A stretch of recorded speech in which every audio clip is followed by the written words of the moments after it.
হায়াত মৌতের মালিক আল্লাহ, ন্যূনতম সিকিউরিটি নিয়ে চলাও হলো সুন্নাহ। কিন্তু আমাদের লড়াইটা হলো, আমার মা স্বাভাবিকভাবেই কান্নাকাটি করেন, আমার পরিবার সবাই। তো আমি আমার মাকে বলেছি যে দেখো, মানে আমরা যে লড়াই নেমেছি, আমার একটা মনে হয় কি কোনো রাজনীতিবিদের না বাসার মৃত্যুটা হইতে পারে না, এটা কোনো ভালো মৃত্যু না। যিনি রাজনীতি করেন, যিনি লড়াই করেন, যিনি বিপ্লবী, যিনি সংগ্রামী, তার মৃত্যুটা হবে একটা সংগ্রামের মধ্য দিয়ে, একটা রাজপথে, একটা গ্লোরির মৃত্যু।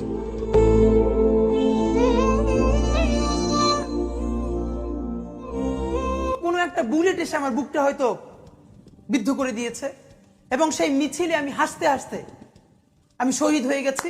আমি তখন হাসতে হাসতে আল্লাহর কাছে ভীষণ সন্তুষ্টি নিয়ে পৌঁছতে চাই যে আমি একটা ন্যূনতম ওই জীবনটা লিড করতে পারলাম, যে আমি একটা ইনসাফের হাসি নিয়ে আমি আমার আল্লাহর কাছে পৌঁছতে চাই। হায়াত মৌতের মালিক আল্লাহ, ন্যূনতম সিকিউরিটি নিয়ে চলাও হলো সুন্নাহ।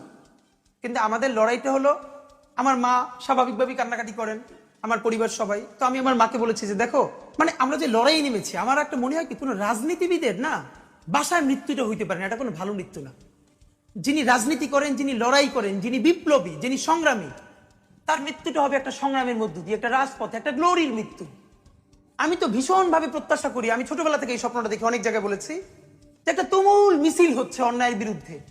সেই মিছিলের সামনে আমি আছি, কোনো একটা বুলেট এসে আমার বুকটা হয়তো বিদ্ধ করে দিয়েছে, এবং সেই মিছিলে আমি হাসতে হাসতে আমি শহীদ হয়ে গেছি।